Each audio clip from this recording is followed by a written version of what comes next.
I was introduced to climbing when I was a midshipman at the Naval Academy. Going through buds, I was given the opportunity to start climbing outside and spending time in the mountains. And I've always loved the mountains. You know, climbing is it's my release. It's the center point of my goal setting. You know, it's kind of filled that void that I lost when I walked away from the SEAL teams. And, you know, I no longer had, you know, workups and deployments as kind of my goals. And now I have that in my climbing and then going outside and being in an environment that I just have always loved.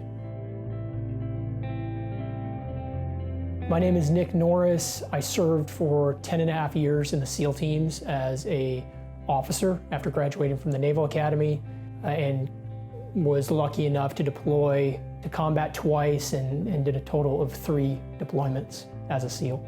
The 10.5 years I spent in the SEAL teams, I was hyper committed to being the best SEAL officer and leader that I possibly could be. That was top priority. You know, my last deployment, we were turning over with an East Coast team in Afghanistan. We had finished our turnover op, and our sister platoon was on the ground conducting their turnover operation, and we lost a helicopter on insert. And that one was really hard because there's a young SEAL officer named Brendan Looney that was on that bird, killed along with a bunch of other SEALs, and I ended up, you know, taking Brendan and all those guys back to the States and then spent time with his family. And you know, Brendan was a Naval Academy grad, was a phenomenal athlete, newly married. It basically was like, in a way, like looking in the mirror. I don't think I realized how much that bothered me. You know, I got really good at just compartmentalizing everything. Yeah, I never really allowed myself to grieve. And we found out my wife was pregnant. I had gone home to visit my brother in Colorado. My brother, Chris, you know, was married, had a little girl, and, you know, my niece, and had just had a son. It was only, you know, 4 weeks old. Fast forward about 4 weeks, my brother was killed in an inbounds avalanche in Winter Park, Colorado. And I got to see the pain that his family was going through. And knowing that my wife was about to, you know, give birth to our daughter, you know, for me at that point, I made the decision to get out so I could be there for my wife and my little girl, and then be around for my brother's family as much as I possibly could. You know, I went immediately from grad school to transitioning out to, you know, a job. Kind of internally had this goal of trying to reinvent myself and prove that I could be successful. And I focused on this new career, and I poured myself into it. And I often remember rationalizing to my wife, who questioned my absence, that it was for us and for her. And it used to make me angry. I started personally seeing things in myself, the way I felt and the way I was behaving, that were not me. Namely, I felt a lot of edginess, anger. It got really pronounced. I broke down to my wife about it, and it kind of started me on this path to try problem solving, because, yeah, I never want to be a victim. I always want to figure out the solution to the problem. And I started with kind of the typical, like, go to a doctor. The doctor, he basically described what I was explaining to him as a clinical depressive episode. They wanted to put me on antidepressants, and I resisted that just because I've seen other friends of mine have poor experiences. I started randomly re-engaging with some friends that I had known from the teams that were out.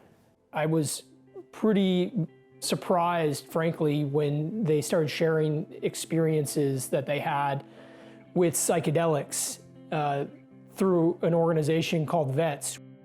You know, these guys were people that I respected from the community, that were fantastic operators, you know, guys that were the kind of guys that I looked up to as a SEAL. having them tell me that this changed them for the better, opened them up and really was helping them and helping to heal them. I started to do a lot of research and ultimately decided to reach out to vets. My experience with psychedelic therapy was life-changing.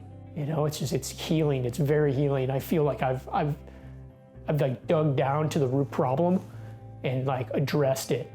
And every time I feel and like release, emotion, and I'm honest with myself, I feel like I'm like taking like a brick out of the ruck. And like every single time, I just feel better. I feel lighter, and I'm able to love deeper and enjoy the present moment. The reason I think it's been so impactful for me is because the program isn't, shoot from the hip and send people through this, mind-blowing experience. It's like deep preparation with psychotherapy, like the focus on integration and, continued therapy, not because I'm broken, but because I'm like growing. It's galvanized habits in my life that I would have probably never touched before. I meditate every single day. I'm probably more committed to my physical pursuits in climbing and training for that. I love it. I love the way I feel waking up and doing mobility work in the morning. I love playing with my kids and letting them jump on my back while I'm stretching. I feel like it's given me a second chance to do the things in life that I should have been doing before and appreciating life the way that I should have appreciated it. I've had friends of mine that I've served with take their life. And, no family, no wife, no son, no daughter, no parent should ever have to go through that. Vets is making a massive impact in the fight against veteran suicide. I'm just so grateful that people like Marcus and Amber were willing to kind of put themselves out there years ago and do something because they know that it saved Marcus's life, and it brought their family back together. And I think for anybody that's struggling, any veteran that's struggling out there, don't worry about judgment or shame. Like reach out to a friend, tell somebody, don't keep it hidden. Like nobody can help if you don't let them know that you're struggling. If people want to help to not only save veteran lives, but also fund advocacy and research in the realm of psychedelic medicine, they can go to vetsolutions.org and know that their dollars are being used to both save lives and make a lasting change on this world. Can't replace the SEAL teams with anything. The only thing that I can replace the SEAL teams with is the SEAL teams. Like, they've come back into my life, and it's not kicking in doors, but it's sharing time with each other and our kids. Inviting somebody over for dinner, or going out and grabbing a meal or a workout with a buddy. It's all the same. It's just different.